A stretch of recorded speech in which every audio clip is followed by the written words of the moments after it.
kwa sababu yali ukataa mpango huu na sisi tunambakisha huko huko alipo.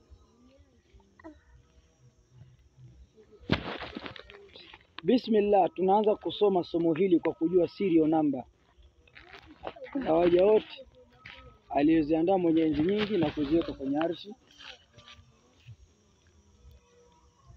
Ar-Rahman, tunaizungumzia bodi ambayo Mwenyezi Mungu aliandaa na akaipa utawala, na ndio iliweza kumalizia na kushughulikia mbingu 7 na ardhi 7 kabla ya baba yetu Adam kuwepo. Ar-Rahim, tunaizungumzia bodi ambayo Mwenyezi Mungu mwenye enzi nyingi alimpa fursa baba yetu Adam aandae bodi yake ambayo ndio inaitwa Ar-Rahim, na ndiyo serikali mseto. Hiyo inaanzia malakuti samawati wal ardhi, inashuka mpaka mbingu ya 7, inashuka mpaka mbingu ya kwanza, inashuka mpaka ardhi ya 7. Hiyo ndio Ar-Rahim. Na bodi ya Ar-Rahim waendeshaji ni sisi. Bodi ya Ar-Rahmani muendeshaji ni Mungu. Ina maana bodi ya Ar-Rahim haina muendeshaji, bodi ya Ar-Rahmani ina muendeshaji. Hivyo huu mpango unatakiwa sasa watu wapambane ili wafike pale katika bodi ya Ar-Rahim, katika kukalia kile kiti, ili majambo yaweze kwenda sasa, ili dunia iweze kukamilisha mzunguko wake, kwa sababu anayetakiwa kuendesha na kusimamia majukumu katika ulimwengu anakuwa ameshafanyaje?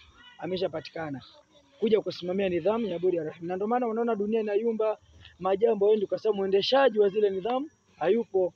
Na hao hiyo Ar-Rahimu ndio maruhania wanaopatikana mbingu ya kwanza mpaka ya 4, na malaika wanaopatikana mbingu ya kwanza mpaka ya 6, ndio Ar-Rahim. Alif Lam Mim. Nyinyi mlivyozoea mnasema Bismillahirrahmanirrahim, kwa jina la Mwenyezi Mungu mwingi wa rehema mwenye kurehemu. Sasa hapo tumepita kwa njia tawili ili kuweza kujua kwa bismillah ni nini, Ar-Rahman ni nini, Ar-Rahim ni nini. Sasa kuna watu wengine wanaona kama elimu ndio imeshaishia kwenye vitabu, kwamba hakuna yeyote ambaye anaweza kufunuliwa habari hizi isipokuwa mitume tu. Mitume ni miongoni mwa watoto wa Adam, na sisi pia ni miongoni mwa watoto wa Adam. Hivyo basi kila mmoja ana uwezo wa kufunuliwa sawa na alivyojikita kwa Mola wake mlezi. Yeyote ule anaweza akapewa.